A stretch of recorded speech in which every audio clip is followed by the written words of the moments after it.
S G Nadiger ಸ್ಮರಣಾರ್ಥವಾದಂಥ ದತ್ತಿ ಕಾರ್ಯಕ್ರಮ.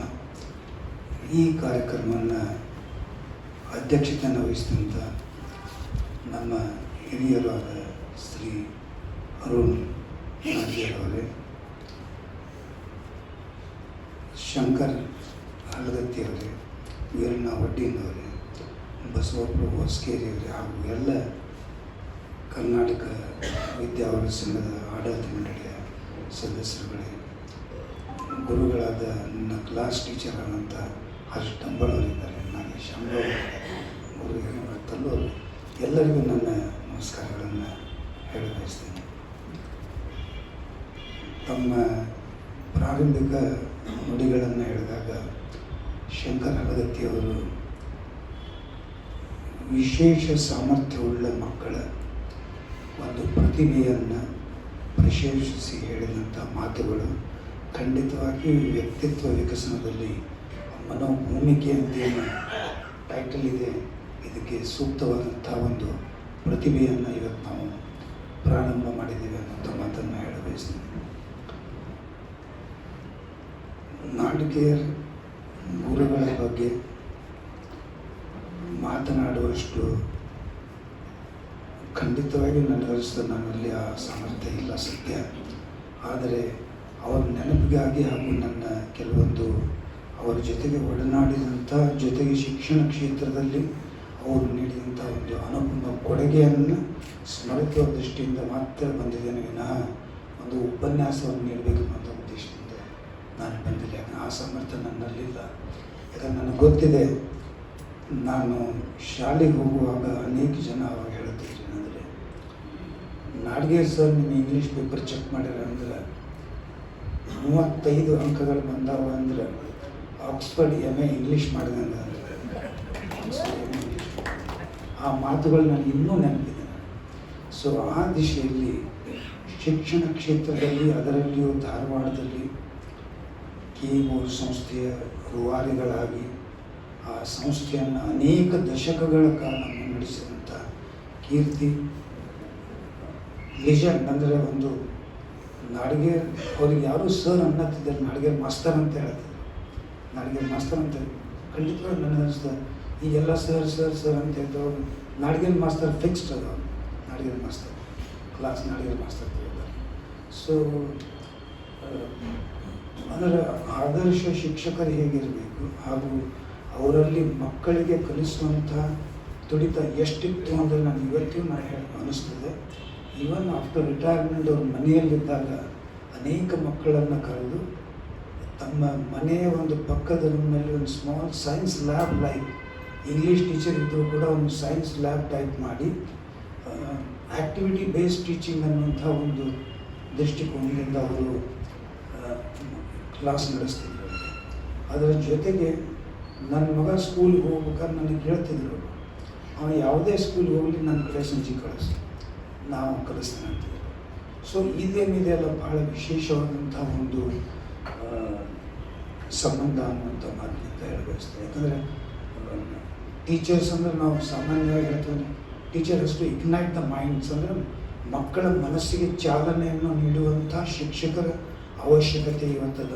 ಸಾಮಾನ್ಯ ಜನರಲ್ಲಿ ಎಲ್ಲರೂ ಹೇಳ್ತಾರೆ, a good teacher is one who experience, a great teacher is one who demonstrates, a great teacher is one superior teacher demonstrates, great teacher is one who ignites ಎಲ್ಲ ಹೇಳ್ತೇವೆ ನಾವು ಕರೆ.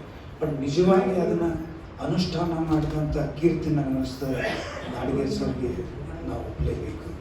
ಜೊತೆಗೆ KE ಶಾಲೆ ನನಗೆ ಇನ್ನೂ ನೆನಪಿದೆ.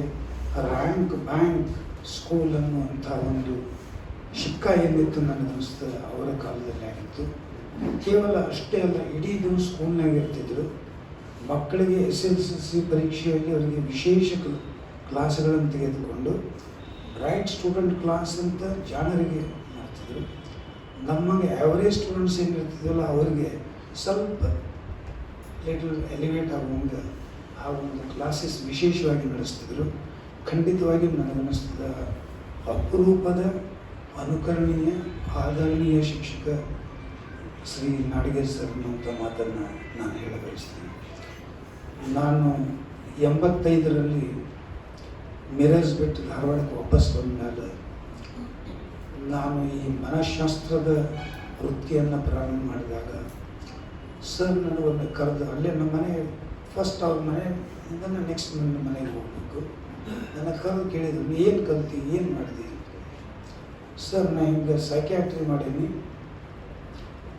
ಇಲ್ಲಿ ಜನ ಬರ್ತಾರಂತೀಯ ಅಂತ ಕೇಳಿದರು. ಧಾರವಾಡದಲ್ಲಿ ಶಿಕ್ಷಣದ ಕಾಶಿ, ನಿನ್ನ ಕಡೆ ಈ ಸಮಸ್ಯೆ ಇಟ್ಕೊಂಡು ನನಗೆ ಮಾನಸಿಕ ಸಮಸ್ಯೆ ಇದೆ ಅಂತ ಹೇಳಿ ಜನ ಬರ್ತಾರೆ ನಿನ್ನ ಕಡೆ ಅಂತ ಹೇಳಿ. ನನಗೆ ಗೊತ್ತಿಲ್ಲ ಸರ್, ಕಲ್ತನಿಕೆ ಬಂದೇನೆ, ಪ್ರಯತ್ನ ಮಾಡ್ತೀನಿ, ಆಯಿತು ಸರಿ, ಇಲ್ಲ ಓಕೆ, ಇಲ್ಲ ಯು ಡೂ ಒನ್ ಥಿಂಗ್ ಅಂತ ಹೇಳಿ. ಏನು ಹೇಳಿದರು ಅಂದರೆ, ಇಲ್ಲ ಪ್ರಯತ್ನ ಇತ್ತು ಅಂದರೆ, ಯಾಕಂದ್ರೆ ಅವ್ರದ್ದು ಮಂತ್ರ ಏನಿತ್ತು ಅಂದರೆ commitment, dedication, be passionate about what you do ಅಂತ. ನೀ ಏನು ಮಾಡ್ತೀಯ ಅದ್ರ ಬಗ್ಗೆ ಅಭಿರುಚಿ ಇದ್ದರೆ, ಪ್ಲಸ್ ವೇಳೆಯ ಮಹತ್ವ, ಸಮಯದ ಮಹತ್ವ ಇದು ನಿನಗಿತ್ತು ಅಂದರೆ ಖಂಡಿತವಾಗಿಯೂ ನೀನು ಒಂದು ಧಾರವಾಡದಲ್ಲಿ ಟೆಂಟ್ ಮಾಡಬಹುದು. ನಾ ಕೂಡಿಲ್ಲಿ ಹೇಳ್ತೇನೆ ಅಂತ ಹೇಳಿ. ಏನು ಹೇಳಿದರು ಅಂದರೆ, ಈಗ ನೋಡು ಒಂದು ಟ್ರಯಾಂಗಲ್ ಇರ್ತದೆ, ನೀವು ಕಲಿತಂತಹ ಶಿಕ್ಷಣ ಪದ್ಧತಿ ಏನಿತ್ತು ಅವಾಗೇನು ಟೀಚರ್ಸ್ ಕಲಿಸಿದ್ರು, ಓಕೆ ಫೈನ್. ಬಟ್ ಇವತ್ತಿನ ವಸ್ತುಸ್ಥಿತಿಯಲ್ಲಿ ಒಂದು ಟ್ರಯಾಂಗಲ್ ನೀವು ಕಲ್ಪನೆ ಇಟ್ಕೋ. One angle of the triangle ಏನಿದೆ ಅಂದರೆ ಶಿಕ್ಷಣ ಸಂಸ್ಥೆಗಳಿವೆ, ಇನ್ನೊಂದು ಆ್ಯಂಗಲ್ ಆಫ್ ದ ಟ್ರಯಾಂಗಲ್ ಒಳಗೆ ಸಮಾಜ ಇದೆ, ಇನ್ನೊಂದು ಆ್ಯಂಗಲ್ ಆಫ್ ದ ಟ್ರಯಾಂಗಲ್ ಒಳಗೆ ಪೇರೆಂಟ್ಸ್ ಇದ್ದಾರೆ, ಮಗು ಕೇಂದ್ರ ಬಿಂದುವಾಗಿದೆ. ಇಂಥ ಒಂದು ಸನ್ನಿವೇಶದಲ್ಲಿ ಸ್ಪರ್ಧಾತ್ಮಕ ಜಗತ್ತಿನಲ್ಲಿ ಮಕ್ಕಳಲ್ಲಿ ಆಗುವಂಥ ಮಾನಸಿಕ ಒತ್ತಡ, ಮಾನಸಿಕ ಸಮಸ್ಯೆಗಳು, ಮಕ್ಕಳ ಮನಸ್ಸು, ಈ ದೃಷ್ಟಿಕೋನದಿಂದ ನೀನು why not go to all the teaching institutions, ಎಲ್ಲ ಶಿಕ್ಷಣ ಸಂಸ್ಥೆಗಳಿಗೆ ನೀವು ಹೋಗು. ಯಾಕಂದರೆ ಒಂದು ವ್ಯಕ್ತಿತ್ವ ವಿಕಸನ ಮಕ್ಕಳದು ಅಂತ ಹೇಳಿದಾಗ ಆ ಮನಸ್ಸಿದ್ದರೆ ಮಾರ್ಗ ಅಂತ ಹೇಳ್ತೀವಿ, ಧೈರ್ಯ ಸರ್ವತ್ರ ಸಾಧನ ಅಂತ ಹೇಳ್ತೀರಿ. ಆ ಮನಸ್ಸು ಗಟ್ಟಿಯಾಗಿರಬೇಕು. ಒಂದು ನೆನಪಿನಲ್ಲಿ ಇಟ್ಕೋ, good mental health brings value to your life ಅಂತ ಹೇಳ್ತೀವಿ. ಮಾನಸಿಕ ಆರೋಗ್ಯ ಎಷ್ಟು ಮುಖ್ಯ ಇದೆ ಅಂದರೆ, ಎಲ್ಲ ನ್ಯೂನತೆಗಳೊಂದಿಗೆ ಒಬ್ಬ ವ್ಯಕ್ತಿ ಬದುಕಬಹುದು, ಆದರೆ ಮಾನಸಿಕ ನ್ಯೂನತೆಗಳನ್ನು ಬದುಕೋದು ಕಷ್ಟ ಇದೆ. ಆ ದಿಶೆಯಲ್ಲಿ sound mind in a sound body in a sound environment, ಈ ಕನ್ಸೆಪ್ಟ್ ಇಟ್ಕೊಂಡು ಈ ಟ್ರಯಾಂಗಲ್ ಏನು ಹೇಳಿದರೆ ಇದನ್ನು ದೃಷ್ಟಿಕೋನವನ್ನು ಇಟ್ಕೊಂಡು ನೀನು ಕಾರ್ಯಕ್ರಮಗಳನ್ನು ಮಾಡು. ಆ ದಿಶೆಯಲ್ಲಿ ಚಿಕ್ಕ ಚಿಕ್ಕಲಿಂದ ಮಕ್ಕಳ ಸಮಸ್ಯೆಗಳು ನಮ್ಮ ಟೈಮ್ನಾಗ ನನಗನ್ಸು ನಾವು ಓದುವಾಗ ಅಲ್ಗತ್ತವ್ರು ಹೋಗ್ತಾರೆ, ಅರುಣ್ ನಾಡಿಗೇರ್ ಸರ್ ಹೋಗ್ತಾರೆ, ಎಲ್ಲರೂ ಹಿರಿಯರು ಹೋಗ್ತೇವೆ. ಮಕ್ಕಳಲ್ಲಿ ಒತ್ತಡ ಅನ್ನುವಂಥ ಶಬ್ದನ ನಾವು ಕೇಳಿದ್ದೀವಿ. ಸ್ಕೂಲ್ಗೆ ಹೋಗ್ತಿದ್ದೀವಿ, ಬರ್ತಿದ್ವಿ. ನಾವು ಬರುವಾಗ ನಮ್ಮ ಮನೆಯವರು ಅಂದರು, ಹಾಸ್ಟೆಲಿಂದ ಹಿಂಗೆ ಒಂದು ವೈ ಡೋಂಟ್ ಯು ಶರ್ಟ್ ಗಿಟ್ ಚೆನ್ನ ಅಂದೆ, ಸ್ಕೂಲ್ ಯೂನಿಫಾರ್ಮ್ ಏನಿತ್ತು ಅದು ಅದೇ ಇವತ್ತು ನಾವು ಹೋಗ್ತೀನಿ ಕರೆಕ್ಟ್ ಅದು. School uniform khaki pant and white shirt ಇತ್ತು, ಅದನ್ನ ಹಾಕೋಣ ಕರೆಕ್ಟ್ ಅದು, ಸರಿಗೆ ಶ್ರದ್ಧಾಂಜಲಿ ಸಲುವಾಗಿ ಕರೆಕ್ಟ್ ಇದೆ ಅಂತ. ನಾವು ಹೊಟ್ಟೆ ನಮ್ಗೆ ಏನೋ ಒತ್ತಡ ಅನ್ನುವಂಥ ಸನ್ನಿವೇಶನೇ ಇರಲಿಲ್ಲ. ಬಟ್ ಇವತ್ತು ನಿಮಗೆ ಆಶ್ಚರ್ಯ ಅನಿಸುವಂಥ ಸನ್ನಿವೇಶದಲ್ಲಿ ನಾನಿದ್ದೆ. ಸರ್ ಏನಾದರೂ ಟ್ರಯಾಂಗಲ್ ಚಿತ್ರ ಹೇಳಿದರು, ಅದನ್ನು ನಾನು ಉಪಯೋಗ ಮಾಡಿಕೊಂಡು ಶಂಕರ್ ಅಲಗತ್ತಿಯವರು ನಾನು ನೆನೆಸ್ತೀನಿ. ಯಾಕಂದರೆ ಗುಬ್ಬಚ್ಚಿ ಗೂಡದಲ್ಲಿ ಅನೇಕ ಮಕ್ಕಳ ಚಿಕ್ಕ ಚಿಕ್ಕ ಲೇಖನಗಳು ಬರಲಿಕ್ಕೆ ಪ್ರೇರಣೆ, ಚಿಕ್ಕ ಚಿಕ್ಕ ಲೇಖನಗಳು. ಆದರೆ ಮಕ್ಕಳು ಹೆಂಗೆ ಬರ್ತಾರೆ, ಯಾವ ಸಮಸ್ಯೆಗಳನ್ನು ಹೊತ್ತು ಬರ್ತಾರೆ, ಆ ಒಂದು ಮಕ್ಕಳ ಮನಸ್ಸು ಅಂತ ಪುಸ್ತಕವನ್ನು ಅವರು ಗುಬ್ಬಚ್ಚಿಗಳು. ಸೊ ಈ ರೀತಿಯಾಗಿ ಆ ಸರ್ ಹೇಳಿದಂಥ ಕನ್ಸೆಪ್ಟ್ ಮಟೀರಿಯಲೈಸ್ ಆಗಲಿಕ್ಕೆ ಕಾರಣ ಅಂದರೆ ಸಾಕಷ್ಟು ಜನ ಮಾಧ್ಯಮ ಸ್ನೇಹಿತರಿದ್ದಾರೆ. ಅಂದರೆ ಇದೆಲ್ಲ ಏನಾಯ್ತು, ದೊಡ್ಡ ಅಭಿಯಾನವಾಗಿ ಕನ್ವರ್ಟ್ ಆಗಲಿಕ್ಕೆ ಕಾರಣೀಭೂತರೇ ಆನಂದ ನನಗೆ ಅನಿಸ್ತದೆ. ನಾಡಿಗೇರ್ ಗುರುಗಳು ಅಂತ ಮಾತನ್ನು ನೋಡಿ, ಅಂದರೆ ಎಷ್ಟು ಕರೆಕ್ಟ್ ರೆಲೆವೆಂಟ್ ಪಾಯಿಂಟ್ ಹೇಳಿದರು. ಮಕ್ಕಳಲ್ಲಿ ಸಮಸ್ಯೆಗಳಿರ್ತಾವೆ, ಅಂಡರ್ ಅಚೀವರ್ಸ್ ಇರ್ತಾರೆ. ಗೊತ್ತೇ ನಮ್ಮ ಟೈಮ್ನಾಗ ಅಂಡರ್ ಅಚೀವರ್ಸ್ ಗೊತ್ತು, ಯಾವ ಸ್ವಲ್ಪ ಆ್ಯಾವ್ರೇಜ್ ಇದ್ದಾನೆ ಬಿಡ ಅಂತ ಹೇಳಿ ಅಂಡರ್ ಅಚೀವರ್ಸ್ ಇರ್ತಾರೆ. ಲರ್ನಿಂಗ್ ಡಿಸಾಬಿಲಿಟಿ, ಕಲಿಕಾ ಸಮಸ್ಯೆ ಇದ್ದಂಥ ಮಕ್ಕಳು ಇರ್ತಾರೆ, ವಿಶೇಷ ಸಾಮರ್ಥ್ಯ ಉಳ್ಳ ಮಕ್ಕಳು ಇರ್ತಾರೆ. ಇವೆಲ್ಲವನ್ನು ಡಿಸ್ಲೆಕ್ಸಿಯಾ ಅಂತ ಹೇಳ್ತೇವೆ ನಾವು. ADHD ಚಿಲ್ಡ್ರನ್ ಸ್ಕೂಲ್ನಲ್ಲಿ ಒಂದು ಕಡೆ ಕೊಡಲು, ಚಿತ್ತ ಚಾಂಚಲ್ಯ, ಇವೆಲ್ಲವನ್ನು ವಿಶೇಷವಾಗಿ ನೀವು ಪ್ರೆಸೆಂಟ್ ಮಾಡಿ ಕೇವಲ ಟೀಚರ್ಸಿಗೆ ಮಾತ್ರ ಅಲ್ಲ, ಟೀಚರ್ಸ್ ಶುಡ್ ಐಡೆಂಟಿಫೈ, ಟೀಚರ್ಸಿಗೆಲ್ಲ ಗುರುತಿಸಿ ಆ ಮಕ್ಕಳಿಗೆ ವಿಶೇಷವಾದಂಥ remedial teaching, activity based teaching ಇವೆಲ್ಲವನ್ನು ಮಾಡಿ ಮುಖ್ಯವಾಹಿನಿ ತರಲಿಕ್ಕೆ ಪ್ರಯತ್ನ ಮಾಡುವಂಥ ದೃಷ್ಟಿಕೋನದಿಂದ ಮಕ್ಕಳ ಬಗ್ಗೆ ನೀವು ಬರೀ ಅಂತ ಒಂದು ಹೇಳಿದರು. ನಂಬರ್ 2, ಪೇರೆಂಟ್ಸಿಗೆ ನೀನು ಅಡ್ರೆಸ್ ಮಾಡು. ಪೇರೆಂಟ್ಸ್ಗೆ ಅಡ್ರೆಸ್ ಏನು ಮಾಡ್ತೀನಿ, ಇವತ್ತು ಕಾಂಪಿಟೇಟಿವ್ ವರ್ಲ್ಡ್ದಾಗ ಎವ್ರಿ ಚೈಲ್ಡ್ ಕೆನ ಎಲ್ಲ ಮಕ್ಕಳು ಡಾಕ್ಟರೇ ಆಗಬೇಕು, ಇಂಜಿನಿಯರ್ ಆಗಬೇಕು, ಪ್ರೊಫೆಸರ್ ಆಗಬೇಕು, IAS ಆಗಬೇಕು, IPS, ಇವೆಲ್ಲ ಯಾಕಂದರೆ ವ್ಯಕ್ತಿತ್ವ ವಿಕಸನ ಅಂದ ತಕ್ಷಣ ಮನಸ್ಸನ್ನು ಕೇಂದ್ರೀಕೃತ ಇರುತ್ತೆ. ಆ ದಿಶೆಯಲ್ಲಿ ಮಕ್ಕಳ ಮಾನಸಿಕವಾಗಿ ಇವತ್ತಿನ ಸ್ಪರ್ಧಾತ್ಮಕ ಅನೇಕ ಮಕ್ಕಳ ಸಮಸ್ಯೆಗಳನ್ನು ನೋಡ್ತೀವಿ. ಇವೆಲ್ಲವನ್ನು ಪಾಲಕರಿಗೆ ಹೇಳಿ, ಇವೆಲ್ಲ ಬಟ್ ಒಂದೇ ಇರಲ್ಲ ಅಂತ ತೋರಿಸಿದ್ರು. ಇನ್ನೂ ನೆನಪಿದೆ, ಎವ್ರಿ ಚೈಲ್ಡ್ ಈಸ್ ಡಿಫ್ರೆಂಟ್ ಅಂತ ಹೇಳಿದ್ದಾರೆ. ಸಾಮರ್ಥ್ಯ ಬೇರೆ ಇರ್ತದೆ, ಆಟಿಟ್ಯೂಡ್ ಇವೆಲ್ಲವನ್ನು ಒಳಗೊಂಡು ಪಾಲಕರನ್ನು ಉದ್ದೇಶಿಸಿ ಮಾತನಾಡಿ, ಸಮಾಜವನ್ನು ಉದ್ದೇಶಿಸಿ ಮಾತನಾಡಿದ್ರೆ ಸೊಸೈಟಿ ಅವ್ರನ್ನ ಹೆಂಗೆ ನೋಡಬೇಕು. ನಾವು ಈ ಸಾಲ್ the children doing A wonderful dance. It is social responsibility of ನಮ್ಮೆಲ್ಲರ ಸಮಾಜಕ್ಕೆ ಗುರುತಿಸಿ ಈ ದೃಷ್ಟಿಕೋನದ ಒಂದು ಟ್ರ್ಯಾಂಗಲ್ ಚಿತ್ರ ಏನು ಕೊಟ್ಟರು, I think it took a different shape to my life ಅನ್ನುವಂಥ ಮಾತನ್ನು ಹೇಳಿ, ಅಂದ್ರೆ ನೋಡ್ರಿ ಟೀಚರ್ ಇದ್ದವರು ನನ್ನ ವೃತ್ತಿಯನ್ನು ಹೆಂಗೆ ಚಾಲನೆ ಮಾಡಬೇಕನ್ನೋದನ್ನು ಕಲಿಸಿಕೊಟ್ರಲ್ಲ, ಖಂಡಿತವಾಗಿ ಅವರಿಗೆ ನಾನು ಸ್ಮರಿಸಬೇಕು. ಆ ದಿಶೆಯಲ್ಲಿ ಸಾಕಷ್ಟು ಜನ ಈ ವಿಷಯದಲ್ಲಿ ನಿಮ್ಮ ಜೊತೆಗೆ ಸಹಕಾರ ಮಾಡಿ ಎತ್ತಿಡಿದ್ದಾರೆ. ಆ ದೃಷ್ಟಿಕೋನದಿಂದ ವ್ಯಕ್ತಿತ್ವ ವಿಕಸನದಲ್ಲಿ ಮನಸ್ಸು ಹೆಂಗಿದೆ ಅಂದರೆ ನನಗೆ ಇವತ್ತು ನಿಮ್ಗೆ ಆಶ್ಚರ್ಯ ಅನ್ನಿಸ್ತದೆ. ಅಂದರೆ ಇಲ್ಲಿ ಕೂತವ್ರು ಭಾಳ ಜನ ಅನ್ನಿಸ್ಬೋದು, ಸರಿಗೆ ಗೊತ್ತಿದೆ ಅಂದರೆ ನನ್ನ ಅಟೆಂಡೆನ್ಸ್ ಏನಿದೆ ಅನ್ನೋದು ಅರುಣ್ ನಾಗೇರ್ ಸರ್ಗೆ ಗೊತ್ತಿದೆ, ಅಲ್ಗರ್ತಿ ಸರ್ಗೂ ಗೊತ್ತಿದೆ. ಅಂದರೆ ಅಕಸ್ಮಾತ್ ಇವತ್ತು ಯಾವ ಸ್ಟೇಜ್ದಲ್ಲಿ ನಾವಿದ್ದೇವೆ ಅಂದರೆ, ಮಗು ಒಂದು 4 ದಿವಸ ಸ್ಕೂಲ್ಗೆ ಹೋಗಲಿಲ್ಲ ಅಂತ 5ನೇ ದಿವಸ ನನ್ನಲ್ಲಿರ್ತದೆ. ಅಕಸ್ಮಾತ್ ಮಗು ಮನೆಯಲ್ಲಿ ಮಾತು ಕೇಳಲಿಲ್ಲ ಅಂತ ಬರ್ತಾರೆ. ರೆಬಲ್ ಅಂತಂದರೆ ಒಂಥರ ಅಗ್ರೆಸಿವ್ ಬಿಹೇವಿಯರ್. ಇವೆಲ್ಲವನ್ನು ನೋಡಿದಾಗ ಭಾಳ ಸದ್ಯ ನನಗೆ ಅನ್ನಿಸ್ತದೆ, ಇಷ್ಟು ಯಾಕೆ ಮಕ್ಕಳ ಸಮಸ್ಯೆಗಳನ್ನು ನೋಡ್ತಾ ಇದ್ದೇವೆ, ಪಾಲಕರ ಅಪೇಕ್ಷೆ ಹೆಂಗಿದೆ ನನಗೆ ಆಶ್ಚರ್ಯ ಅನ್ನಿಸ್ತದೆ. ಈಗ ಒಂದು ಲಾಸ್ಟ್ ಇಯರ್ SSLC ಎಕ್ಸಾಮ್ ಆದಾಗ ಒಂದು ಪೇರೆಂಟ್ ಸರ್ ಇದ್ದಾರೆ, ಸಿದ್ಧಾಂತ ಸರ್ ಇದ್ದಾರೆ, ನಾಗರಿಕ ಶಾಂಬಾಗ್ ಸರ್ ಗೊತ್ತಿದೆ ಅವರಿಗೂ ಕೂಡ. ಒಂದು ಮಗು ಔಟ್ ಆಫ್ 625 616 ಮಾರ್ಕ್ಸ್ ಪಡೆದು 98+ ಎಷ್ಟು ಇತ್ತು ಮಾರ್ಕ್ಸ್. ಆ ಪಾಲಕರು ಮಗುವಿನ ಕರ್ಕೊಂಡು ನನ್ನ ಕಡೆ ಕರ್ಕೊಂಡು ಬಂದಾಗ ಕೂತ ತಕ್ಷಣ ಏನಮ್ಮ ಏನು ಸಮಸ್ಯೆ ಇಲ್ಲ ಸರ್, ಗುಡ್, ಬಟ್ ಸ್ವಲ್ಪ ಇನ್ನೊಂದು ಚೂರು ಪ್ರಯತ್ನ ಮಾಡಿದರೆ 625 ಔಟ್ ಆಫ್ 625 ಆಗಬಹುದಿತ್ತು. ಆದರೆ ಸ್ವಲ್ಪ ಪರೀಕ್ಷಾ ದಿವಸ ಹೆದರ್ಕೊಂಡವರು, ಅದಕ್ಕೆ ಏನೋ ಒಂದು ಮಾರ್ಗದರ್ಶನ ನನ್ನ ಕಡೆ ಯಾಕೆ ಬಂದಿರಿ ನೀವು, ಶಿ ಹ್ಯಾಸ್ ಗಾಟ್ 616 ಮಾರ್ಕ್ಸ್, ನನ್ನ ಕಡೆ ಯಾಕೆ ಬಂದು, ಯಾಕೆಂದು ಕರ್ಕೊಂಡು ಎಲ್ಲರೂ ನೀವು ಆರಾಮ ಅಡ್ಡಾಡಿ ಈಗ ಎಂಜಾಯ್ ಮಾಡಿಸಿ ಕಾಂಪ್ಲಿಮೆಂಟ್ ಮಾಡಿ ಅಪ್ರಿಷಿಯೇಟ್ ಮಾಡೋದು ಬಿಟ್ಟು ನನ್ನ ಕಡೆ ಬಂದರೆ ನನಗೆ ನೋವು ಅನ್ನಿಸ್ತದೆ ಅಂತ. ಯಾಕೆ ಈ ಮಾತು ಹೇಳ್ತಾ ಇದ್ದೀನಿ, ಪೇರೆಂಟಲ್ ಎಕ್ಸ್ಪೆಕ್ಟೇಷನ್ ಎಷ್ಟಿದೆ ಇವತ್ತು ಅಂತಂದರೆ, ಎಷ್ಟು ಮಾಡಿದರೂ ಮಕ್ಕಳ ಬಗ್ಗೆ ತೃಪ್ತಿಲ್ಲ. ಸೊ ಆ ದಿಶೆಯಲ್ಲಿ ಈ ವ್ಯಕ್ತಿತ್ವ ವಿಕಸನ ಕೇವಲ ಒಂದು ಇಂಟೆಲಿಜೆನ್ಸ್ ಕ್ವೋಷನ್ ಅಂತ ಹೇಳ್ತಾರೆ. ಇಂಟೆಲಿಜೆನ್ಸ್ ಕ್ವೋಷನ್ ಬಗ್ಗೆ ಹೇಳ್ತಾರೆ. ಇಂಟೆಲಿಜೆನ್ಸ್ ಕ್ವೋಷನ್ ಬರೀ ಇಟ್ಸ್ ನಾಟ್ ಇನಫ್.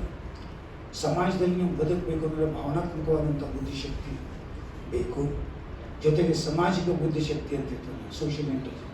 ಇವೆಲ್ಲ ಒಳಗೊಂಡಂತಹ ಒಂದು ವ್ಯಕ್ತಿತ್ವ ವಿಕಸನದ ಪ್ರಕ್ರಿಯೆ ನನಗನ್ನಿಸ್ತದೆ ನೀಡದ ಅವರ್ ಅನ್ನೋಂಥ ಮಾತನ್ನು ಹೇಳ್ಬೋದು. ಯಾಕಂದರೆ ಅನೇಕ ಮಕ್ಕಳನ್ನು ನೋಡ್ತೇವೆ ನಾವು mobile, specially after our COVID time. Learning is a continuous process. ಕಲಿಕೆ ನಿರಂತರ ಪ್ರಕ್ರಿಯೆ ಇರಬೇಕು, ನಿಂತು ನೀರಾಗಬಾರ್ದು ಅನ್ನೋಂಥ ಮಾತನ್ನು ಹೇಳಿ ನಾವು ಬೇಕೋ ಬೇಡವೋ ಗೊತ್ತಿಲ್ಲ, ಮೊಬೈಲ್ ಅನಿವಾರ್ಯತೆಯಾಗಿ ನಮಗೆ ಬಂತು. ಮೊಬೈಲ್ ಅನಿವಾರ್ಯತೆಯಾಗಿ ಬಂತು. ಅದರ ತದನಂತರದ ಇಫೆಕ್ಟ್ ಏನಾಗಿದೆ, ತದನಂತರದ ಇಫೆಕ್ಟ್ ನಾವು ಇವತ್ತು ಸಮಾಜದಲ್ಲಿ ನೋಡಿದರೆ ಆ ಮಕ್ಕಳ ಕೈಯಲ್ಲಿರುವಂಥ ವಸ್ತು ಏನಿದೆ, ಅದು ಆ ಮಕ್ಕಳು ಹೆಂಗಿದ್ದಾವೆ ಅಂದರೆ, ಮಕ್ಕಳು ಅಳಬಾರ್ದು ಅಂತ ಕೊಟ್ಬಿಡ್ತಾರೆ, ಮಕ್ಕಳು ಊಟ ಮಾಡಲಿಲ್ಲ ಅಂದ್ರೆ ಅಂದವ್ರಿಗೆ ಯಾಕೆ ಕೊಟ್ಬಿಡ್ತಾರೆ, ಮಕ್ಕಳಿಗೆ ಭಾಳ ಕಾಡ್ತಾರೆ ತಗೋ ಅಂತ ಕೊಟ್ಬಿಡ್ತಾರೆ.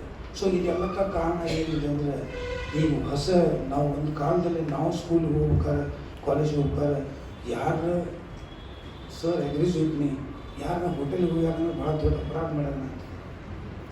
ಹೋಟೆಲ್ಗೆ ಹೋಗ್ಯಾರ. ಬಟ್ ಇವತ್ತು ಪರಿಸ್ಥಿತಿ ಹೆಂಗಿದೆ ಅಂದರೆ ಥಿಂಗ್ಸ್ ಆರ್ ಟೋಟಲಿ ಡಿಫ್ರೆಂಟ್. ಸಾಕಷ್ಟು ಬದಲಾವಣೆ ಆದಂಥ ಸನ್ನಿವೇಶದಲ್ಲಿ ಕೌಟುಂಬಿಕ ಬದಲಾವಣೆ ನೋಡ್ತೀವಿ, ಸಮಾಜದ ಇವೆಲ್ಲ ಏನಾಗಿದೆ ಅಂದರೆ ಒಂದು ಥರದ ಒತ್ತಡದ ಸನ್ನಿವೇಶ. ಒತ್ತಡ ನಾಟ್ ಓನ್ಲಿ ಮಕ್ಕಳಿಗೆ ಅಂತ ಹೇಳೋದಿಲ್ಲ, ಮಕ್ಕಳು, ಪಾಲಕರು, ಸಮಾಜ ಎಲ್ಲರಿಗೂ ಈ ಒತ್ತಡದ ಸನ್ನಿವೇಶದಲ್ಲಿ ನನ್ನ ಅನಿಸಿದ they are in search of happiness ಅನ್ನುವಂಥ ಮಾತನ್ನು ನಾನು ಹೇಳಬಯಸ್ತೀನಿ. ಯಾಕಂದರೆ ನಾನು ನೋಡ್ತೇನೆ ಒಂದು ಹೆಲ್ತ್, ವೆಲ್ತ್, ಹ್ಯಾಪಿನೆಸ್ ಅನ್ನುವಂಥ ಒಂದು ಕನ್ಸೆಪ್ಟ್ಲೇ, ಹೆಲ್ತ್, ವೆಲ್ತ್, ಹ್ಯಾಪಿನೆಸ್ ಅನ್ನುವಂಥ ಒಂದು ಕನ್ಸೆಪ್ಟ್ಲೇ ಬೆಂಗಳೂರಲ್ಲಿ ಒಂದು ಕಾರ್ಯಕ್ರಮ ಮಾಡಿದ್ರು. ಆ ಕಾರ್ಯಕ್ರಮ ಒಂದು ಸ್ಟಾರ್ ಹೋಟೆಲ್ನಾಗ ಇಟ್ಟಿದ್ರು. Organise by all the celebrities of Bangalore organise ಮಾಡಿದ್ರು. ನಾನು ಆಶು ಭಾಷಣ ಮಾಡಿದ್ದೆ. ಆವಾಗ ನಾನು ಹೇಳಿದೆ ಏನಂದರೆ, ನನಗೆ ಇದೇ ಹೋಟೆಲ್ನಲ್ಲಿ ಇಳಿಸಿರಿ, Bengaluru platform number 8 Rani Chennamma express ಬಂದು ನಿಂತ ತಕ್ಷಣ ನಾನು ಕೆಳಗಿಳಿದು ನೋಡಿದೆ, ಇಷ್ಟು ಗದ್ದಲಿಕ್ಕೆ ಪ್ಲ್ಯಾಟ್ಫಾರ್ಮ್ ಮೇಲೆ ಅಂದ್ರೆ ಒಬ್ಬರ ಕೂಲಿ ಅಂತ ಓದಿರ್ತಿದ್ರು, ಖಾಲಿ ಶಬ್ದ ಇತ್ತು, ಅನೌನ್ಸ್ಮೆಂಟ್ಸ್, ಇಷ್ಟೆಲ್ಲ ಗದ್ದಲಿದ್ರು ಕೂಡ ಕೆಲ ಜನ ಅಲ್ಲಿ ಪ್ಲ್ಯಾಟ್ಫಾರ್ಮ್ ಮೇಲೆ ಮಲ್ಕೊಂಡಿದ್ರು. ಇಷ್ಟು ಮಲ್ಕೊಂಡು ಗಾರ್ಡನ್ ನಿದ್ರೊಳಗಿದ್ರು ಅಂದರೆ ನೀವು ಅವ್ರು ದುಃಖಿದ್ರು ಎತ್ತರ ಅಂತ ಅಷ್ಟು ಗಾರ್ಡನ್ ನಿದ್ರೆಯಲ್ಲಿದ್ದರು. ಯಾಕೆ ಹೇಳ್ತಾ ಇದ್ದೇನೆ ಅಂದರೆ, ವಿತ್ ಆಲ್ ದಟ್ ಡಿಸ್ಟರ್ಬ್, ಅಷ್ಟೆಲ್ಲ ಗದ್ದಲ ಇದ್ದರೂ ಕೂಡ ಅವ್ರ ನಿದ್ದೆಯನ್ನು ನೋಡಿದಾಗ ನನಗನಿಸ್ತು, ಈ ಮನುಷ್ಯ ಇಷ್ಟು ಗದ್ದಲದಾಗ ಗಾರ್ಡನ್ ನಿದ್ರೆಯೊಳಗಿದ್ದಾನೆ. 5 ಸ್ಟಾರ್ ಹೋಟೆಲ್ನಲ್ಲಿ, ಕ್ಯಾಪಿಟಲ್ ಹೋಟೆಲ್ ಬ್ಯಾಂಗ್ಳೂರೊಳಗೆ ಏನಲ್ಲಿ ಕಾರ್ಯಕ್ರಮ ಮಾಡಿದರು, ಅಲ್ಲಿ 4 ನಿದ್ದೆ ಹಿಡಿದುಕೊಂಡು ಅವ್ನು ನಿದ್ದೆ ಬರಲಿಲ್ಲ. What is the reason? Question mark ಅನ್ನಿಸ್ತದೆ. ಯಾಕೆ ಹೇಳ್ತಾ ಇದ್ದಾನೆ ಅಂದರೆ, ಇವತ್ತಿಂಥ ಒಂದು ಸನ್ನಿವೇಶದಲ್ಲಿ ನನಗನ್ನಿಸ್ತದೆ ಮಕ್ಕಳಲ್ಲಿಯ ಸಮಸ್ಯೆಗಳನ್ನು ಅವು ನಮ್ಮ ಆಶೆ ಅಂತ ಹೇಳ್ತಾನೆ. ದೇರ್ ಆರ್ ಹೋಪ್ಸ್ ಅಂತ ಹೇಳ್ತಾರೆ. ಮಕ್ಕಳ ಬಗ್ಗೆ ಮಾತನಾಡುವ there are hopes, there are strength, there are everything for us ಅಂತ ಒಂದು ಕಡೆ ಹೇಳ್ತೀವಿ. ಇನ್ನೊಂದು ಕಡೆ ಅವ್ರದ್ದು ಈ ಆಕರ್ಷಣೆ ಜಗತ್ತಿನಲ್ಲಿ ಏನು ಮೊಬೈಲ್ ಅಡಿಕ್ಷನ್ ಆಗಿದ್ದು ನೋಡಿದರೆ ಇವತ್ತು ಸನ್ನಿವೇಶ ಹೆಂಗಿದೆ ಅಂದರೆ, ಅನೇಕ ಕಡೆ ಇದರ ಬಗ್ಗೆ ಲೇಖನಗಳನ್ನು ನೋಡ್ತೀವಿ, ಅನೇಕ ಕಡೆ ಇದರ ಬಗ್ಗೆ ಚರ್ಚೆ ನೋಡ್ತೀವಿ. ಮಕ್ಕಳ ಮನೆ ಬಿಟ್ಟು ಹೋಗ್ತವೆ, ಸಮುದ್ರ ಕಮಿಟ್ ಸೊಸೈಟಿ ಇವೆಲ್ಲವನ್ನು ನೋಡ್ತಾರೆ. ಎಲ್ಲೋ ಒಂದು ಕಡೆ ನಮ್ಗೆ ಅನಿಸ್ತದೆ, ಎಲ್ಲಿ ನಾವು ಸಾಗ್ತಾ ಇದ್ದೀವಿ. ವ್ಯಕ್ತಿತ್ವ ವಿಕಸನದ ಬಗ್ಗೆ ಹೇಳಿದ್ವಿ, ಮನೋಭೂಮಿಕೆಯ ಬಗ್ಗೆ ಹೇಳಿದ್ವಿ, ಎಲ್ಲ ಸತ್ಯ.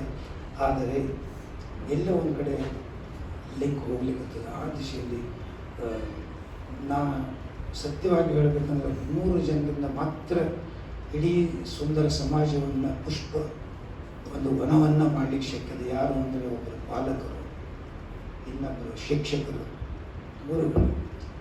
ಇವರಿಂದ ಮಾತ್ರ ಈ ಸಮಾಜವನ್ನು ವಂಡರ್ಫುಲ್ ಫ್ಲವರ್ ಬಾಸ್ಕೆಟ್ ಮಾಡಲಿಕ್ಕೆ ಶಕ್ಯತೆ ಅನ್ನುವಂಥ ಮಾತನ್ನು ಹೇಳ್ತೀನಿ. ಇದರ ಜೊತೆಗೆ ಇವತ್ತಿನ ಇದಕ್ಕೆ ರೆಮಿಡಿ ಅದನ್ನು ಏನಿಲ್ಲೋ, ನಾವು ಇಷ್ಟೆಲ್ಲ ಹೇಳಿದ್ವಿ ಅಂದರೆ ಡಿಜಿಟಲ್ ಅಡಿಕ್ಷನ್ ಸಾಕಷ್ಟು ಇದೆ. ಇನ್ಸ್ಟಾಗ್ರಾಮ್ ಅಂತಾರೆ, ಮೊಬೈಲ್ ಡಿಪೆಂಡೆನ್ಸ್, ಫೇಸ್ಬುಕ್, ಇವೆಲ್ಲವನ್ನು ದಟ್ ಸೋ ಫಾಸ್ಟ್. ನೀವು ಸತ್ಯವಾಗಿ ಹೇಳ್ಬಿಡ್ತೇನೆ, ತಪ್ಪು ನೀವು ಯಾವುದೇ ಏರ್ಪೋರ್ಟ್ಗೆ ಹೋಗ್ರಿ, ಯಾವುದೇ ಬಸ್ ಸ್ಟ್ಯಾಂಡ್ ಹೋಗ್ರಿ, ಯಾರು ನಿಮ್ಮ ಮುಖ ನೋಡ್ತಾರೆ, ಎವ್ರಿ ಒನ್ ಈಸ್ ಬ್ಯುಸಿ. ನೀವು ಯಾರು ಎದುರಿಗೆ ಹಾಗೆ ಸಿಗ. ಇಂಥ ಒಂದು ಸನ್ನಿವೇಶದಲ್ಲಿ ನನಗನ್ನಿಸ್ತದೆ ಮಕ್ಕಳ ರಕ್ಷಣೆ, school going children, specially adolescent children, ಹದಿಹರೆಯದ ಮಕ್ಕಳ ರಕ್ಷಣೆ ಇವತ್ತಿನ ಆದ್ಯ ಅವಶ್ಯಕತೆ ಇದೆ. ಯಾಕಂದರೆ ನಿಮ್ಗೆ ಆಶ್ಚರ್ಯ ಅನ್ನಿಸ್ತದೆ, ಎವ್ರಿ ವೀಕ್, ಪ್ರತಿ ವಾರ ನನ್ನಲ್ಲಿ ಒಂದು 30ರಿಂದ 40ರಷ್ಟು ಮಕ್ಕಳನ್ನು ನಾನು ನೋಡ್ತೇನೆ. ಅಂದರೆ ಅದರದ್ದು ಸಮಸ್ಯೆಯ ಆಳ ಎಷ್ಟಿದೆ ಅನ್ನೋದು ನಿಮ್ಗೆ ಗೊತ್ತಾಗುತ್ತೆ. ಸಣ್ಣ ವಿಷಯ ಇರ್ತವೆ. ಆ್ಯಂಡ್ ಭಾಳ ಸರ್ತಿ ವ್ಯಕ್ತಿತ್ವ ವಿಕಸನ ಇದು ಹೇಳ್ಬೇಕಾದ್ರೆ ನನಗನ್ನಿಸ್ತದೆ, ಒಂದು ಪಾಲಕರು ತಮ್ಮ ಮಗುವಿನ ಕರ್ಕೊಂಡು ಬಂದರು. ಅವನು ಬೆಂಗಳೂರಲ್ಲಿ ಇಂಜಿನಿಯರಿಂಗ್ ಕಾಲೇಜಲ್ಲಿ very bright student, 98% in SSLC, 97 in PUC, then prestigious college in ಬ್ಯಾಂಗ್ಳೂರಲ್ಲಿ ಇಂಜಿನಿಯರಿಂಗ್ ಮಾಡ್ತಿದ್ದ. ಪ್ರೆಸ್ಟೀಜಿಯಸ್ ಕಾಲೇಜ್ ಇಂಜಿನಿಯರಿಂಗ್ ಮಾಡ್ತಿದ್ದ. ಬಟ್ ಅವ್ರ ಪಾಲಕರು ಅವನು ನನ್ನ ಕಡೆ ಕರ್ಕೊಂಡು, ನಾನು ಕರ್ಕೊಂಡು ಬಂದ ಆ ಮಗು ಪಕ್ಕ ಕೂತಿದ್ದ, ಪಾಲಕರಿಗೆ ಎದುರಿಗೆ ಕೂತಿದ್ರು. ನಾನು ಕೇಳಿದೆ, ವಾಟ್ ಈಸ್ ದ ಪ್ರಾಬ್ಲಮ್ ಅಂತ ಕೇಳಿದೆ. No problem sir, look at him ಅಂತ. Look at him. ನಾ ಹಿಂಗೆ ನೋಡಿದೆ, ಹೇಳಿದೆ ಈಸ್ ಫೈನ್ ಅಂತ. ಫೈನ್. ಏನಪ್ಪ ಹೆಂಗಿದೆ? ನಾನು ಫೈನ್ ಸರ್. ಏನು what is your problem with him ಅಂತ ಕೇಳಿದೆ. ಅವ್ರು ಏನು ಹೇಳಿದ್ರು ಅಂದರೆ, ಫಸ್ಟ್ ಅವ್ರು ಹೇಳಿದ್ದು ಅಂದರೆ, ಸರ್ ಅವನ ಶರ್ಟ್ ನೋಡ್ರಿ ಅಂತ. ಓ ಇಟ್ಸ್ ಫೈನ್ ಅಂತ. ಅವನ ಪ್ಯಾಂಟ್ ನೋಡ್ರಿ. ಓಕೆ ಅಂತಂದು ಗನ್ ಶಾಟ್ ಜೀನ್ ಹಾಕ್ಕೊಂಡಿದ್ದ ಅವನದು ಕೂದಲ ನೋಡ್ರಿ ಅಂತ ಹೇಳಿ ಹನಿ ಹನಿ ಯೋಗ ಕಟ್ ಅಂತದೇನೋ ಮಾಡ್ಕೊಂಡು ಯೋಗ ಕಟ್ಟಿತ್ತು ಇಟ್ಸ್ ಆಲ್ ರೈಟ್ ಅಂತ ಹೇಳಿ. ಸೊ ಆ ಹುಡುಗ ಹಂಗಂದ ತಕ್ಷಣ ನಾನು ಪಾಲಕರಿಗೆ it's all right for his age it is okay acceptable except ಅಂತ. ಇಲ್ಲ ಸರ್ ನಮಗದು ಭಾಳ ಅಗ್ಲಿ ಅನ್ನಿಸ್ತದೆ, ಹರಿದ ಬಟ್ಟೆ ಹಾಕ್ಕೊಂಡ್ರೆ ಏನೋ ಒಂದು ಗಾದೆ ಮಾತು ಹೇಳಿದ್ರು ನಂದು ಫರ್ಗೆಟ್ ಇಟ್. ಇವತ್ತು ಚೇಂಜಿಂಗ್ ವರ್ಲ್ಡ್ ಇದೆ, ಅವನ ವಯಸ್ಸಿದೆ, ಈ wants to let him go. ನಾವು ಒಂದು ಪ್ರಶ್ನೆ ಕೇಳಿದ್ವಿ, is he having any habits ಅಂತ ಕೇಳಿ. ಏನು ಹ್ಯಾಬಿಟ್ ಅವನು? ಏನು ಇಲ್ಲ ಸರ್ ಹ್ಯಾಬಿಟ್ಸ್ ಇಲ್ಲ. Does it smoke, does it drink? No. Or has he got any girl friends in Bangalore? No, nothing. So he is studious, sincere, doing good. ಅದಾದ್ಮೇಲೆ problem ಏನಿದೆ ನಮಗೆ? But this we don't like. And they, he has some freedom. Give him freedom. But make him realize freedom is not free with duties and responsibilities ಅನ್ನೋದು ನೀವು ಕಲಿಸಿದರೆ ಖಂಡಿತವಾಗಿ ಅವ್ರ ಮಗುವಿಗೆ ಒಂದು 5 ನಿಮಿಷ ಕೂತ್ಕೊಂಡು ಹೇಳಿದ, ನೋಡಪ್ಪ, this is what your parents expect from you. It is okay. ಅವ ನನಗೇನು ಹೇಳಿದ ಅಂದರೆ, sir you are able to understand me but my parents are not understanding me. For his age what he does is fine. ನಾವು ಅವ್ರಿಗೆ ಕೇಳಿದೆ ಪಾಲಕರಿಗೆ, ಅವ ಹೆಂಗೆ ಗನ್ ಶಾಟ್ ಪ್ಯಾಂಟ್ ಹಾಕ್ಕೊಂಡು ಅಕಸ್ಮಾತ್ ನಾ ಹಾಕ್ಕೊಂಡ್ರೆ, ಆ ಕಲರ್ ಶರ್ಟ್ ನಾ ಹಾಕ್ಕೊಂಡ್ರೆ, ಅವನು ಕಟ್ ನಾ ಮಾಡ್ಕೊಂಡು ದವಾಖಾನೆ ಕೂತ್ರೆ ನನಗೇನಂತ ಹುತ್ಸ ಅಂತಾರೆ. ಈಗ ಹುತ್ಸ ಅಂತಾರೆ ನನಗೆ. For him they appreciate. So let him do it ಅಂತ. ಆ ಹುಡುಗ ಹೇಳ್ಬಿಟ್ಟಾನೆ, sir my salute to you ಅಂತ ಹೇಳಿ. ಅದನ್ನು ನಾನು ಯಾಕೆ ಹೇಳ್ತಾ ಇದ್ದಾನೆ ಅಂದರೆ, ವಾಯ್ಸ್ ಸಣ್ಣ ಇಶ್ಯೂಸ್ ಇರ್ತವೆ. I think only good communication at family level, which we miss. ಇವತ್ತಿಲ್ಲ ಫ್ಯಾಮಿಲಿ ಲೆವೆಲಲ್ಲಿ ಕಮ್ಯುನಿಕೇಷನ್ಸ್ ಇಲ್ಲ. ಕೌಟುಂಬಿಕ ಇದರೊಳಗೆ ನ್ಯೂಕ್ಲಿಯರ್ ಫ್ಯಾಮಿಲಿ ಸೆಟಪ್ಗಳು ಇದರ ಟೈಮೇ ಇಲ್ಲ. ಪಾಲಕರಿಗೆ ನೋ ಟೈಮ್ ಅಂತ. ಸೊ ವ್ಯಕ್ತಿತ್ವ ವಿಕಸನ ಹಾಗೂ ಮನಸ್ಸು ಗಟ್ಟಿಯಾಗಿರ್ಬೇಕನ್ನೋದು ಇವೆಲ್ಲ ಫ್ಯಾಕ್ಟರ್ಸ್ ಕೂಡಿ ಇದನ್ನು ಇಕ್ಕಟ್ಟಾಗಿ ನಾವು ಕೂಡಿಸಿ ನೋಡಿದಾಗ ದಟ್ ಈಸ್ ಪಾಸಿಬಲ್ ಅನ್ನುವಂಥ ಮಾತನ್ನು ನಾನು ಇವತ್ತು ಹೇಳ ಬಯಸ್ತೇನೆ. ಯಾಕಂದರೆ ಇದೆಲ್ಲದಕ್ಕೂ ಮೇನ್ ಕಾರಣ ಏನಿದೆ ಅಂದರೆ ಮನಸ್ಸಿದೆ. ಮಕ್ಕಳನ್ನು ಇವತ್ತು ಭಾಳ ಸಲ ನೋಡ್ತೀನಿ ನಾನು. ಆ ಮಕ್ಕಳು ಚೆನ್ನಾಗಿ, ನೋ ಚೈಲ್ಡ್ ಇಸ್ ಬ್ಯಾಡ್. ನನ್ನ ಆನೆಸ್ಟ್ ಒಪಿನಿಯನ್. ನಮ್ಮ ಕಡೆ ಇಷ್ಟು ಮಕ್ಕಳನ್ನ, ಲಕ್ಷಾಂತರ ಮಕ್ಕಳು ನೋಡ್ಬಿಟ್ಟಿವಿ. ಅವೆಲ್ಲ ಮಕ್ಕಳು ನೋಡಿದಾಗ ನನ್ನ ವೈಯಕ್ತಿಕ ಅನಿಸಿಕೆ ಅಂದರೆ, no child is bad. Every child is very good. ಚಲೋ ಇರ್ತಾರೆ ಅವರು. ಆದರೆ ಸನ್ನಿವೇಶ, ಸಂದರ್ಭ ಇವೆಲ್ಲ ಅವ್ರಿಗೆ ಏನು ಮಾಡ್ತಾರೆ, ಸ್ವಲ್ಪ ವಯಸ್ಸಿನ ಅನುಗುಣವಾಗಿ ಚಂಚಲತೆ ಆಗ್ತಿರ್ತದೆ. ಆ ಟೈಮ್ನಲ್ಲಿ ಅವ್ರಿಗೆ ನಿಜವಾದ ಮಾರ್ಗದರ್ಶನವನ್ನು ಕೊಟ್ಟರೆ ಖಂಡಿತವಾಗಿ ನನಗನ್ನಿಸ್ತದೆ we can create a wonderful world, social life ಅಂತ ಅನ್ನಿಸ್ತದೆ. ಯಾಕಂದರೆ ಭಾಳ ಸತ್ಯ ನಾನು ನೋಡ್ತೀನಿ ಮಕ್ಕಳು, they are very close to me but not to the parents. Because I empathise. ನೀವು ಎಂಪತಿ ಮಾಡಿ ನಾ ಅವ್ರ ಜಾಗದಾಗ ನಿಂತು ನೋಡಿದಾಗ ಆ ಏಜ್ ಮಾಡ್ಬೋದಲ್ಲ, ಸಾಮಾನ್ಯ ಅದ ಅಂತ ಅನಿಸ್ತದೆ. ಏನಂದ್ರೆ ಶಂಕರ್ ಇಷ್ಟು ಲೇಖನ ಬರಬೇಕು, ಆ ವಯಸ್ಸಿನ ಮಕ್ಕಳ ಜಾಗದಾಗ ನಿಂತು ನೋಡಿದಾಗ what he does is right ಅನ್ನಿಸ್ತದೆ.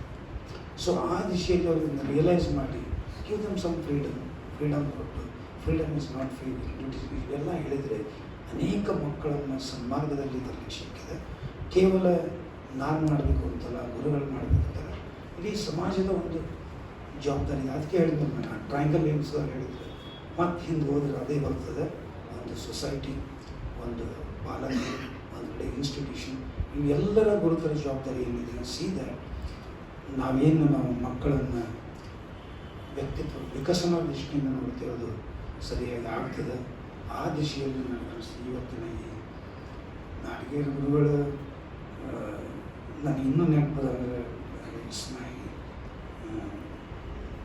ಬಹಳ ಅವರು ಅಂದರೆ ಅವ್ರ ಮನೆ ಎದುರು ಒಂದು ದೊಡ್ಡ ಕಟ್ಟೆ ಇತ್ತು, ಕುರ್ಚಿ ಹಾಕೊಂಡು ಸಂಜೆಗೆ ಕೂಡ್ತಿದ್ರು. ನಾವು ಹೋಗುವಾಗ ಬರುವಾಗ ಅವ್ರ ಜೊತೆ ಒಂದು 10 ನಿಮಿಷ ಮಾತಾಡಿ ಬರ್ತಿದ್ವಿ. ಅವ್ರಿಗೆ ಪ್ರತಿ ಸರ್ತಿ ಕೇಳಿದ್ವಿ, ಹೆಂಗೆ ನಡೆದದ, ನೀ ಏನು ಮಾಡ್ತೀವಿ ಮತ್ತು ಅವ್ರು ಹೇಳೋದು ಇಷ್ಟು ಸಾವಕಾಶ ಹೇಳ್ತಿದ್ರು ಅಂದರೆ, ಮಾಡು ಆಗ್ತದೆ ಮಾತು ಒಮ್ಮೆ ಹೇಳ್ತಿದ್ರು. ಪ್ಲಸ್ ಒಂದು ನನ್ನ ವೈಯಕ್ತಿಕ 2005 October 3rd week I still remember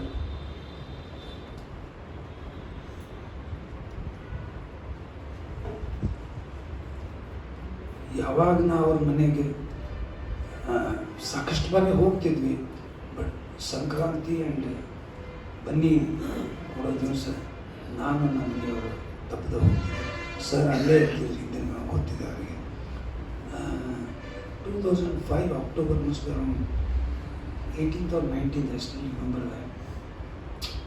ಅವರು ಒಳಗೆ ಹೋಗಿ ಬಂದು ಆಮೇಲೆ ಇನ್ನೊಂದು ವಿಶೇಷತೆ ಅವ್ರದ್ದು ಅಂದರೆ ನನಗೆ ಭಾಳ ಮುಜುಗರ ಅನ್ನಿಸ್ತಿತ್ತು.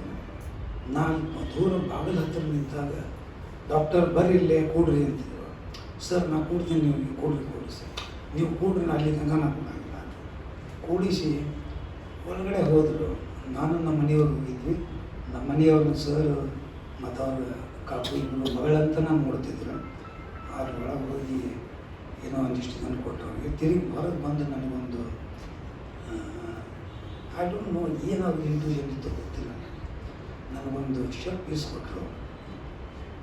ದಸರಾ ದಿವಸ ಒಂದು ಶರ್ಟ್ ಪೀಸ್ ಕೊಟ್ಟರು. ಕಮ್ಮಿಂಗ್ ಇವೆಂಟ್ಸ್ ಶಾಡೋ ಇದನ್ನು ಮಾಡ್ತಾರೆ ಅನ್ನೋ ದೃಷ್ಟಿಯಿಂದ ನನಗೆ ಸರ್ ಯಾಕೆ ಕೊಟ್ಟರೆ ಇಷ್ಟೊತ್ತೆ ಬಂದೇನೆ, ಇವತ್ತು ಯಾಕೆ ಕೊಟ್ಟರೆ? ಇಲ್ಲಪ್ಪ ನನಗೇನೋ ತಿಳಿಯೋಳು ಬಂತು, ಕೊಟ್ಬಿಟ್ಟಿದ್ದೆ ಇಟ್ಟುವಂತ. And you may not believe, November 1st, 2005 I received Rajyoತ್ಸವ ಅವಾರ್ಡ್. ಅದನ್ನು ನಾನು ಯಾಕೆ ಹೇಳ್ತೇನೆ ಅಂದರೆ, ಎ ಟೀಚರ್ ಕೊಟ್ಟಿದ್ದಾರೆ. ಅವ್ರಿಗೆ ಅದು ವಿಜುವಲೈಸ್ ಆಗಿತ್ತು ಅಥವಾ ಅವ್ರು ಆ್ಯಂಟಿಸಿಪೇಟ್ ಮಾಡಿದ್ರೆ ನನಗೆ ಗೊತ್ತಿಲ್ಲ. ಬಟ್ ನಾನು ಇವಾಗ ರಿಸೀವ್ ಮಾಡೋಕ್ಕಿಂತ ಮುಂಚೆ ನನಗೆ ಆಶೀರ್ವಾದ ಮಾಡಿಬಿಟ್ಟಿದ್ದರು. ಆ್ಯಂಡ್ ನಾ ಏನು ನಂದು ಅವಾರ್ಡ್ ರಿಸೀವ್ ಮಾಡೋದು ಶರ್ಟ್ ಇದೆ, ಅದೇ ಶರ್ಟ್ ಹಾಕೊಂಡು ರಿಸೀವ್ ಮಾಡಿ ನಾನು. ಆ್ಯಂಡ್ ದಿಸ್ ಇಸ್ ಪರ್ಸ್ನಲ್ ನನ್ನ ವೈಯಕ್ತಿಕ ಅನುಭವ ಇದೆ. Great teacher. ಅವನು ಎಷ್ಟು ಸ್ಮರಿಸಿದ್ರು ನನಗೆ ಅನ್ನಿಸ್ತದೆ ಕಡಿಮೆನ.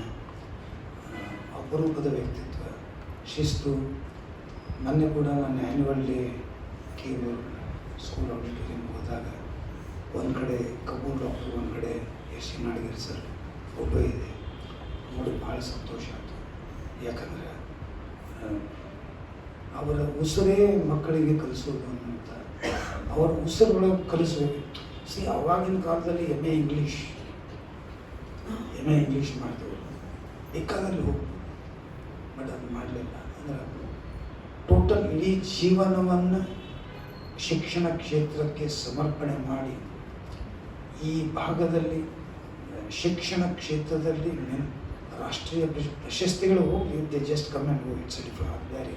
ಬಟ್ ಅವರು ಕಾಂಟ್ರಿಬ್ಯೂಟ್ ಮಾಡಿದಂಥ ಶಿಕ್ಷಣ ಏನಿದೆ ಇವತ್ತು ಅನೇಕ ಜನ. ನನ್ನ ಬ್ಯಾಚ್ದಲ್ಲಿ ಇಬ್ಬರು ಅವಾಗ SSLC ರ್ಯಾಂಕ್ ಬಂದಿದ್ದರು. ಒಂದು ರವಿ ಅರ್ಬಟ್ಟಿ, ಇನ್ನೊಂದು ಎಂ ರುದ್ರಮಣಿ, ಇಬ್ಬರು ರ್ಯಾಂಕ್ ಬಂದಿದ್ದರು. ಈಗ ರ್ಯಾಂಕ್ ಸಿಸ್ಟಮ್ ಹೋಗ್ಯದ, ಅವ್ರ ರ್ಯಾಂಕ್ ಸಿಸ್ಟಮ್ ಇತ್ತು. ರ್ಯಾಂಕ್ ಪ್ರತಿ ವರ್ಷ ಪೇಪರ್ ತೆಗೆದ ತಕ್ಷಣ KO ಸಾಲಿದು ರ್ಯಾಂಕ್ ಲಿಸ್ಟ್ ಇರ್ತಿತ್ತು. ಯಾಕೆ ಹೇಳ್ತಾ ಅಷ್ಟು ಸಾಮಾನ್ಯ ಇಲ್ಲ ಇದು ಕಾಂಪಿಟೇಟಿವ್ ವರ್ಲ್ಡಲ್ಲಿ. ಆ ಒಂದು ಕಾರಣೀಭೂತ ಯಾರು ಅಂತ ನನಗೆ ಅನ್ನಿಸ್ತದೆ. ಬೆನ್ನೆಲುಬಾಗಿ ನಿಂತವರು ಡಾಕ್ಟರ್ ಎಂ ಬಿ ಕಪೂರ್ ಅವರು. ಜೊತೆಗೆ ಶಿಕ್ಷಣವನ್ನು ಮುನ್ನಡೆಸಿ ಆ ಸಾರಥಿ ಯಾರು ಅಂದರೆ ಎಸ್ ಜಿ ನಾಡಗೇರವರು ಅಂತ ಹೇಳೋದು ಅಂತ ಹೇಳಿ ಇವತ್ತಿನ ಈ ಒಂದು ದತ್ತಿ ಕಾರ್ಯಕ್ರಮದಲ್ಲಿ ನಾನು ಉಪನ್ಯಾಸ ಅನ್ನೋಕ್ಕಿಂತ ನನ್ನ ವೈಯಕ್ತಿಕ ಬದುಕಿನಲ್ಲಿ I am so fortunate, I am blessed ಅನ್ನೋಂಥ ಮಾತನ್ನು ಹೇಳಬಯಸ್ತೀನಿ. ಯಾಕಂದರೆ ನಾವು ಸ್ಕೂಲಿಗೆ ಹೋಗುವಾಗ ನನಗೆ ಗೊತ್ತಿರಲಿಲ್ಲ, ನಾನು ಒನ್ ಡೇ ಇಂಥ ಸನ್ನಿವೇಶದಲ್ಲಿ ಅತ್ಯಂತ ಒಂದು ಪ್ರತಿಷ್ಠಿತ ವಿದ್ಯಾಭ್ಯಾಸ ಕನ್ನಡದ ದೇರ್ ಅಂತ ಇದೆ, ಕನ್ನಡದ ಕೇಂದ್ರ, ಇಲ್ಲಿ ಅವರ ಸ್ಮರಣೆ ದತ್ತಿ ಕಾರ್ಯಕ್ರಮದಲ್ಲಿ ನಾನು ಭಾಗವಹಿಸುವಂಥ ಭಾಗ್ಯ ನನಗೆ ಬರ್ತಂತ ಎಂದು ನಾನು ಕನಸು ಕೂಡ ಕಂಡಿರಲಿಲ್ಲ. ಆ ಗೌರವವನ್ನು, ಆ ಆಶೀರ್ವಾದವನ್ನು ಗುರುಗಳು ನೀಡಿದ್ದಾರೆ. ಖಂಡಿತವಾಗಿಯೂ ನಾನು ಅವರ ಕುಟುಂಬಕ್ಕೆ ಹಾಗೂ ಎಲ್ಲರಿಗೂ ನನ್ನ ಕೃತಜ್ಞತೆ ಹೇಳಿ ಮತ್ತೊಮ್ಮೆ ನಿಮ್ಮೆಲ್ಲರ ಪರವಾಗಿ ಗುರುಗಳಿಗೆ ನನ್ನ ವೈಯಕ್ತಿಕ ನಿಮ್ಮೆಲ್ಲರ ಪರವಾಗಿ ಶ್ರದ್ಧಾಂಜಲಿಗಳನ್ನು ಹೇಳಿ ನನ್ನ ಮಾತಿಗೆ ನಾನು ಜೈ ಹಿಂದ್, ಜೈ